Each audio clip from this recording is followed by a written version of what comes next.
ছাদে কিন্তু বাগান করার সাথে সাথে কোয়েল পাখি প্লাস কবুতরও পালন করি। আর আমরা এখানে আজকে কোয়েল পাখির ডিম উঠাবো।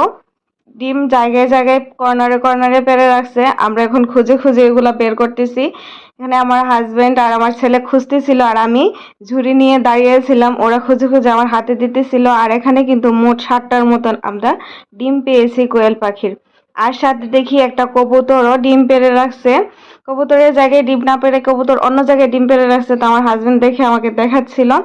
এখন ডিম তুলে তারপর চলে যাব টমেটো পাড়ার জন্য। টমেটো গাছটা থেকে কিন্তু আমরা রমজান মাসে অনেকগুলা টমেটো খেয়েছি।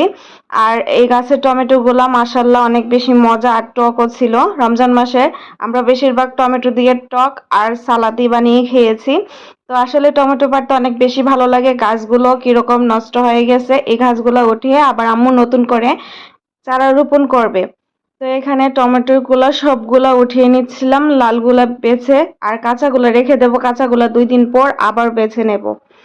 আর এদিকে জামাই আমার হাতে বেগুনগুলো কেটে দিচ্ছিল, কারণ আমি বেগুন কাটতে পারি না, হাত দিয়ে ছিঁড়তে পারি না, হাতে ব্যথা লাগে তার জন্য। আর নিজেদের বাগানের ফ্রেশ সবজি কিন্তু হাত দিয়ে ধরতে আলাদা শান্তি লাগে, চোখটা দেখলেও তো শান্তি লাগেই। তো এখানে সবগুলো আমার হাতে দিচ্ছিল আর আমি নিয়ে ঝুড়িতে সবগুলো জমাচ্ছিলাম। আসলে ছাদ বাগানের সবজি তারপর ডিম সবগুলা একসাথে উঠাতে পেরে অনেক বেশি ভালো লাগে। আজ এই পর্যন্তই, আল্লাহ হাফেজ।